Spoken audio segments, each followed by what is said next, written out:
Welcome to Global Village. We are very honored to have two great mayors of the southeast of Alberta, Mayor Martin Shields from Brooks and Mayor Ted Claston from Medicine Hat. Welcome to Global Village. Thanks so much, Ahmed. Thank you, Ahmed. Ted, both of you first, congratulations to your winning of being the mayor of this great city. Very honored to have our great mayor back to the seat again, and it's honored to have you back to the seat. Thank you. Could you please give us a little bit background of yourself? I'm a born and raised Hatter. I'm 45 years old. I'm married to my beautiful wife, Nita. I have two boys. They're 13 and 11 years old, both born here as well in Medicine Hat and going to school here. I went to university in Calgary. I have an undergraduate degree in biology of all things and a minor in economics. Wow. So yeah, that's a quick background. There you go. And where did you get this political connection then? So I was raised, we talked, my dad was a family physician in town, and around the dinner table we used to talk politics, but we didn't like politicians. My father had a great hate of politicians, but a love of politics. So we always discuss it, usually federal, not so much municipal politics. So my father passed away about 12 years ago, and if I'd ever told him I was going to become a politician, he would have said, "Why do you want to do that?" Yeah. And that meant you don't want to do that. But I think, Mayor Shields may echo this, but I think a lot of people get into politics usually out of a sense of, sometimes it's an anger, believe it or not, or a sense that I got into it because I thought I couldn't possibly be worse than what was there. And I shouldn't, and that is kind of politically charged. But what happened, my family had some very, very bad run-ins with the City Council of 2001, 2007, illegally closing down my brother's business, costing my family $2 million. And I thought, you know what, I'm going to run for politics and make sure that what happened to him never ever happens to anybody else. And so yeah, and since I've been on council, I'm not taking all the credit, but nothing like that has ever happened again. So well, that's at least a good motto, and that's a very good way of doing something great for other people not to happen. Yeah. Mayor Martin Shields, and background? As always, and we know your background, but maybe some other our viewers might not know. Well, I've been in Brooks since 1976, and so as many people in Brooks, we've come from somewhere else. It's a community that is got a tremendous different kind of culture in it because a lot of people have come to Brooks from some other community. So we have the logo for a community. It's, as you well know, the City of 100 Hellos, the documentary that was made. We know that a lot of time people's hearts are from somewhere else, but they've adopted the City of Brooks as their home. So it's a community that I value and believe in. It's a great place to be. So I was an educator for many years, and when I retired from that, I then ran for council in our community from the point of view of believing that I valued it and wanted to contribute if people thought that I could contribute to it, and I've been fortunate to be chosen in an election process to be in that position, and I'm very humbled that people think that I can do that, and I think it's a great community and feel very positive about things that we have there. Hey. What do you think the good events that we had that you can remember 2013 in our area? Well, there's a lot of events. I think we both, the mayor here has a great hockey team in Medicine Hat, the Medicine Hat Tigers. It's supported very well by the community, and we have also more recently a team in our community, and it started about a dozen years ago, but they were able to win the national championship in this past year, and that's a phenomenal achievement for an area to be able to people go and see those playoff games and appreciate the type of contribution that has in their community. There was another event.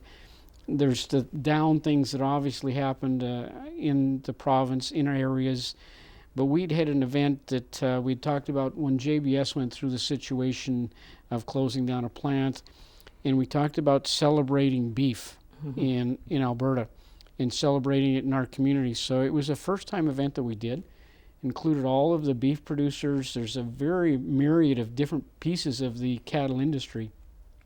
And along with JBS and the community, we celebrated beef. And so we had a lot of community support for that event, tremendous turnout, and we had a great beef dinner barbecue. It was the first time we've done, and the beef industry were really so positive about it afterwards, because they said nobody really does this recognition of our industry in the province. And we wanted to do it in recognition of what occurred because of the lakeside closure. That went back way into the beef industry. It wasn't just the plant workers that were out of work. That had a ripple effect huge back into all sectors of the beef industry.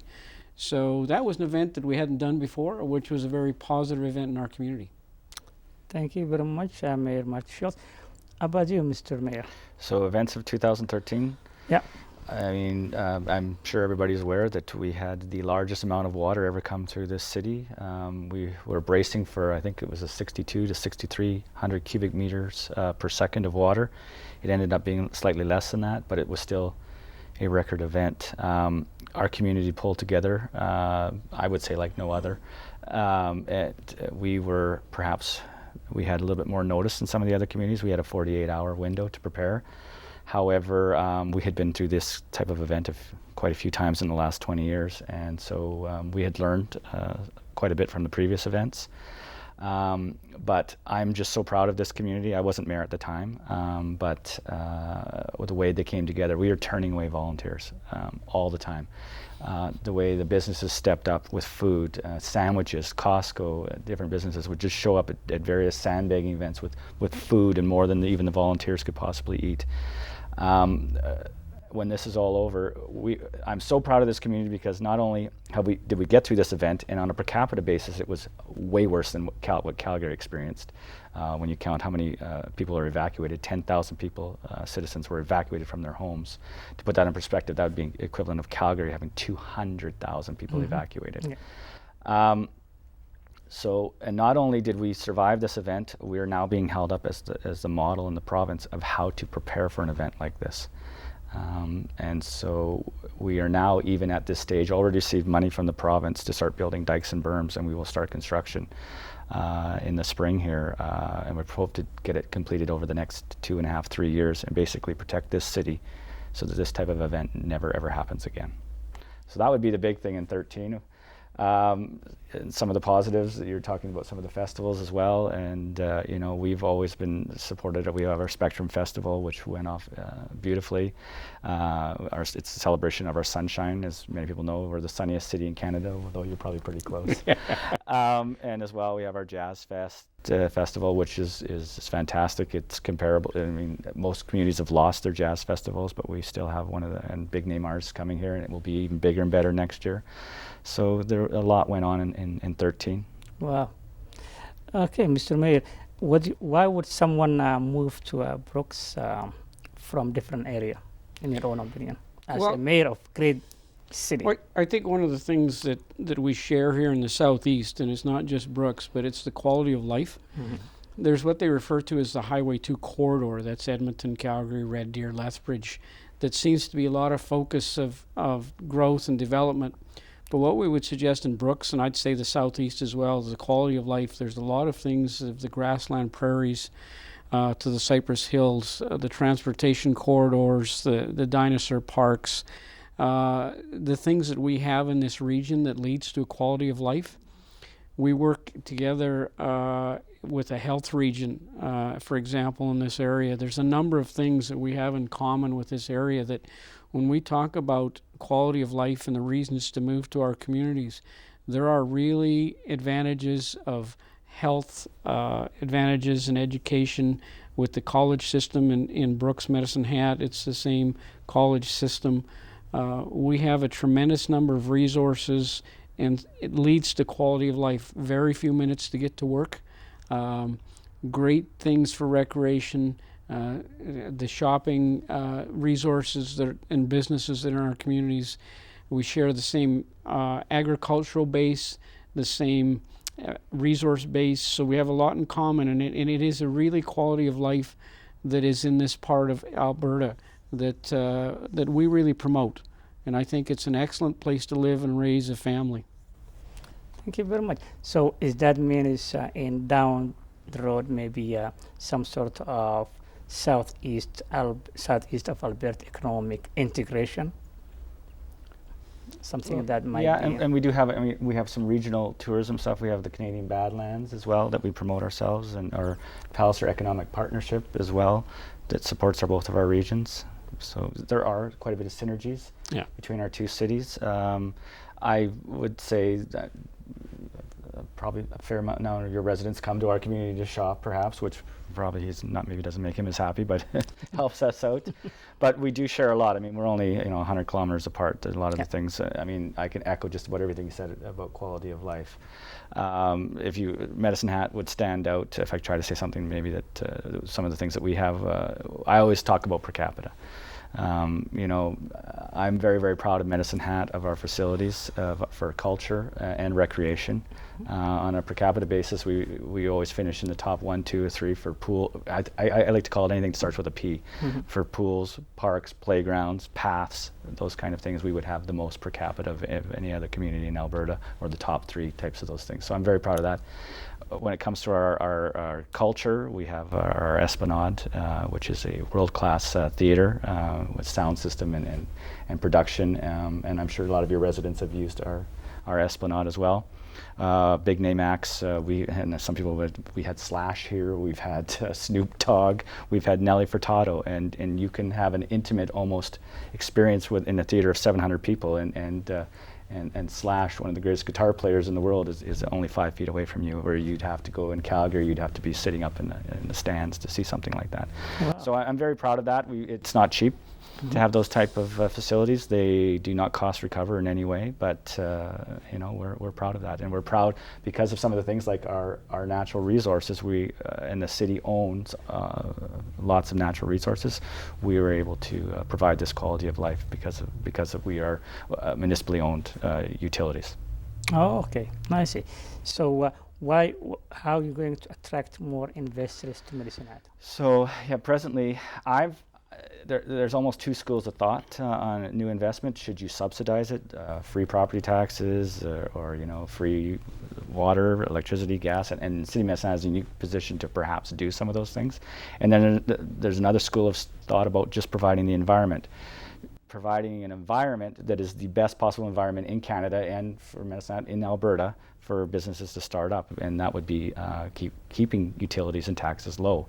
So I'm kind of the environment philosophy, make it the best possible, get out of business's way, and make it as easy as possible to do business, and don't burden them with excess taxes or high-priced utilities, and business should flourish under that. However, having said that, we are looking at the largest private capital investment in the history of Medicine Hat in the next perhaps few months, and we have a Methanex plant, and you may be aware of it, produces methanol. We lost that plant when the price of gas went to $8 and $12 a gigajoule. They couldn't afford to turn the CH4 into methanol. They came back a couple of years ago because of the low price of natural gas. A lot of people in Alberta are complaining about how terrible it is about the low price of natural gas, but there is a silver lining to that, and that is a low price of natural gas, especially if you burn it for industrial uses. So we are working on an expansion with Methanex as well, and it's very, very large, 1,000 jobs for two years in construction, and then some permanent jobs. Wow. And so back to what would I do about that, we are working on, I don't like to call it an incentive, I like to call it a win-win program, whereby Medicine Hat is in this unique position where we do own the utilities, and so I can work out some sort of utility arrangement with them to possibly entice them to locate that plant here. Oh, that's great to hear. That's part of attracting investors to the Medicine Hat area, which is good, as Mayor Martin Shields was mentioning, southeast of Alberta, because it's win-win situation for. And this plant would go ahead will benefit Brooks. I mean, a lot of the construction and the vessels and the pipe fitters and everything, they'll be spill off for the entire province. Okay, coming back to Mr. Shields, we have a flu season, which is a very, as you are very aware of. I believe I was just talking to Mayor Ted. Already 10 people died so far in Alberta. Now, you're also part of the Alberta, I believe, Health Association, southeast of Alberta. Right. How do you think, what mechanism, for example, in Brooks or County of New York we have in terms of encouraging people to get flu shots? Because some of them refuse to take it. You can't force them, and that's the problem. So we have 20% so far. That's according to the CBC. 20% of Albertans have the flu shots. Most of the people say no. So what are your thoughts? Well, it's tragic that people die as a result of a flu epidemic, and that's tragic. But there's also a lot more loss of work time, family distress through it, where it's available free. It's something that people say, well, I still get flu if I get a shot. Well, they try to build vaccines to get most of the flus that they can predict. So it is a proactive measure you can take, and I think that it is a sad commentary when people saying, I don't want to take it because it's my right, but it affects the health of our communities, and it spreads more when fewer people have had the vaccine shots.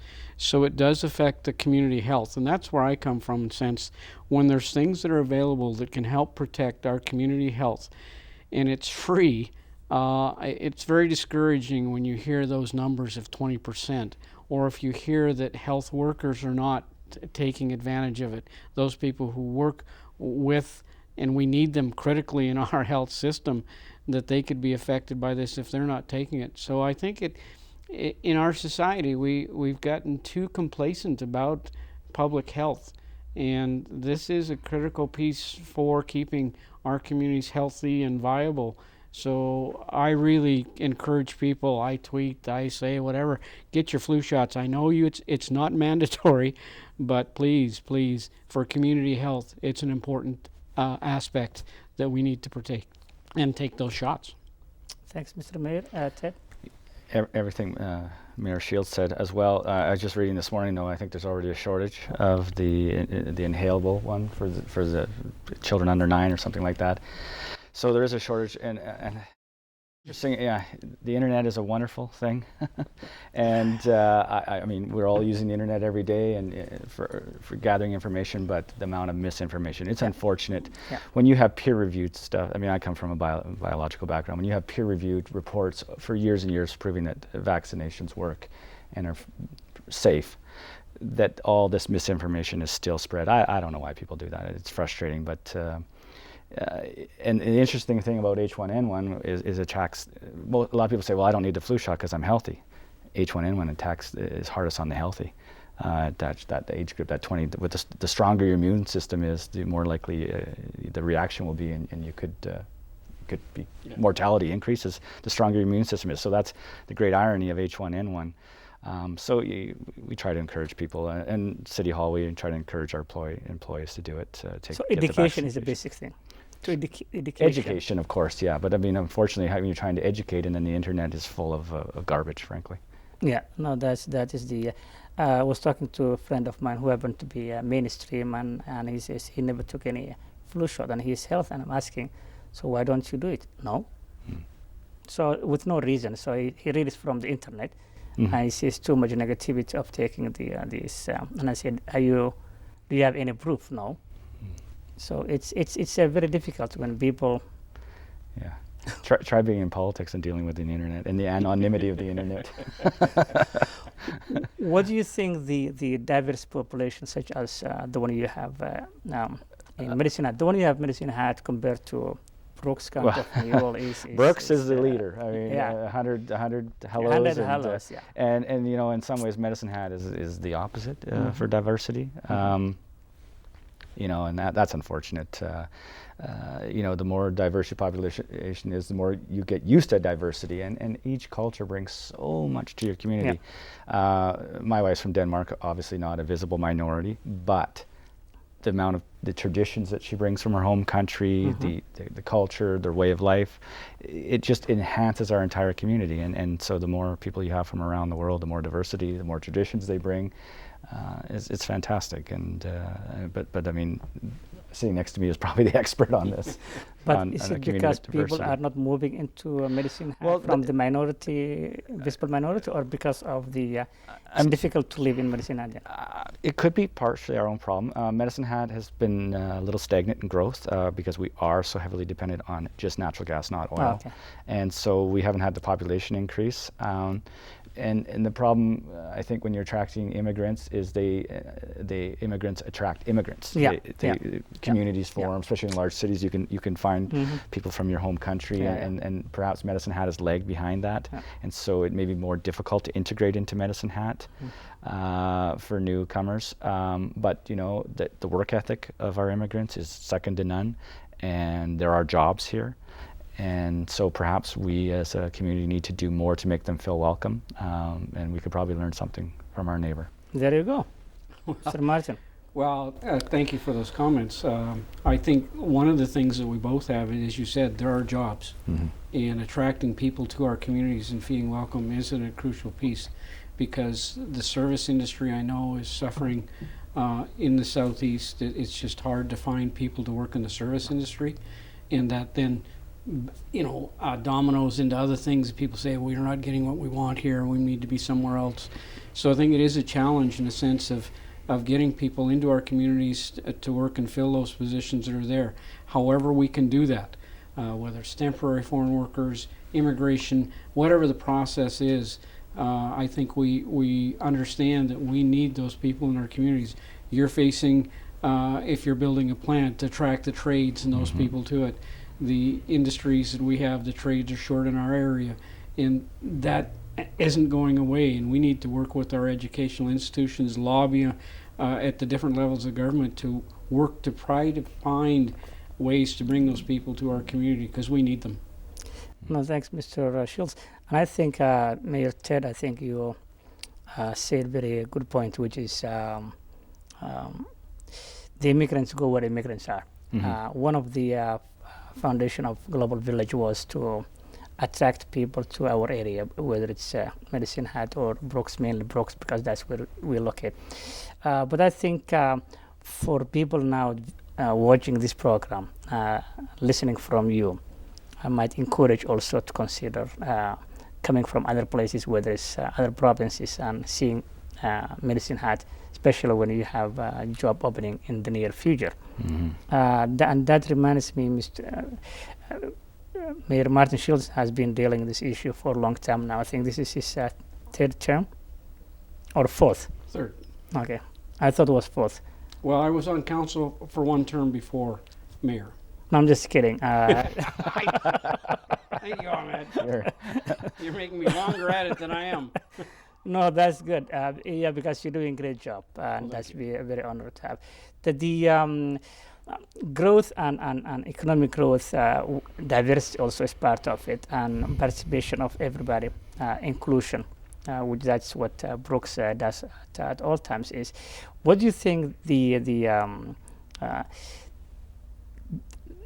Medicine Hat can learn from Brooks in terms of that diversity?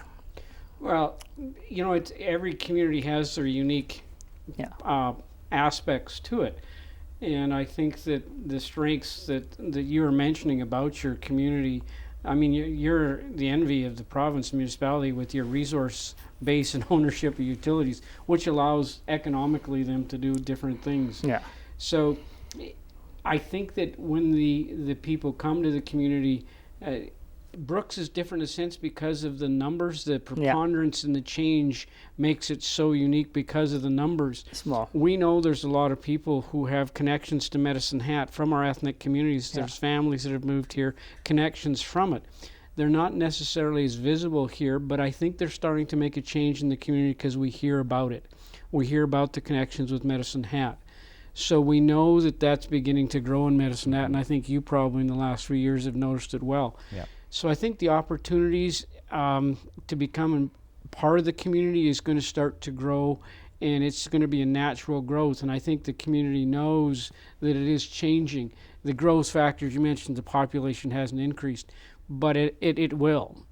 And when that begins to happen, they will see that face in the community, and they know it's needed when those changes come, when there's jobs, and there's going to be a change, and it will happen because the people will feel comfortable more so because many have come through Brooks, have been here, have adjusted to, and so they've been culturalized to a certain point of Canadianized and some of the things. So as they moved into Medicine Hat, maybe it's for housing, maybe it's for job opportunities, maybe it's for education, they will have had some of that background, and being part of the community will be an easier fit.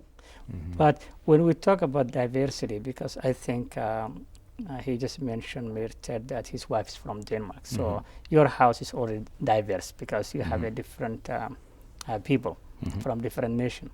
But usually when we say diverse, we talk about a color issue or religion. Visible, right? Visible minorities. But when you look from the diversity way, it could be from European diversity, from different nations of Europe. Europe is not the same. Eastern Europe have different culture than the Western Europe, vice versa, everywhere. So it's good to see now two mayors from background for Scotland. It is. But yeah. So visible minorities, as you just rightly said, that's what we're talking, and that's what probably attracts people is when they see their own. Then that attracts them. They will probably say, a bunch of group of mine are there in Calgary or Medicine Hat or Brooks, then I have to go. So it is an important factor, but you are on the right track, and we hope one day that Medicine Hat becomes same as Brooks. Brooks has a very small population as compared to Medicine Hat too, so that could be also a factor. Yeah, we have about 13,000. But you make a good point on that. We had started something here the second year we did a Taste of Nations, and one of the things that we found was the ethnic visible groups were coming out to provide food to sell at our Taste of Nations. What we now have an awareness is that when people are like from Denmark, they didn't feel that this was part of their event, but now they've begun to understand we should be there.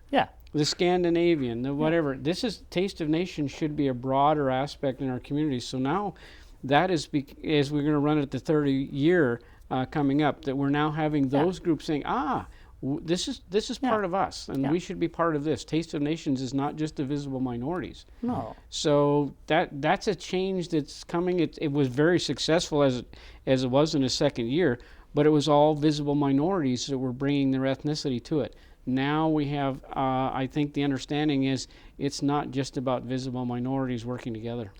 When we started first early stage on Global Village, I remember a friend of mine was watching the program on the TV, and he says, I think that was you and Lavar Payne at that time, and he says, I watched the program, and you look like the people that was the guest because you look more white than your true color. Were you been taking a Michael Jackson stuff? I said, no. I said, no. Maybe what you don't understand is there's a big light in the studio. Maybe you've never been there. But I don't take nothing similar to Michael Jackson, or I don't take, I'm proud to be a black guy. And that's my color. But that is the mentality. This is Ahmed Kassem, your host of Global Village Show. We hope you will join us next time. Until then, God bless everyone, and God bless Canada.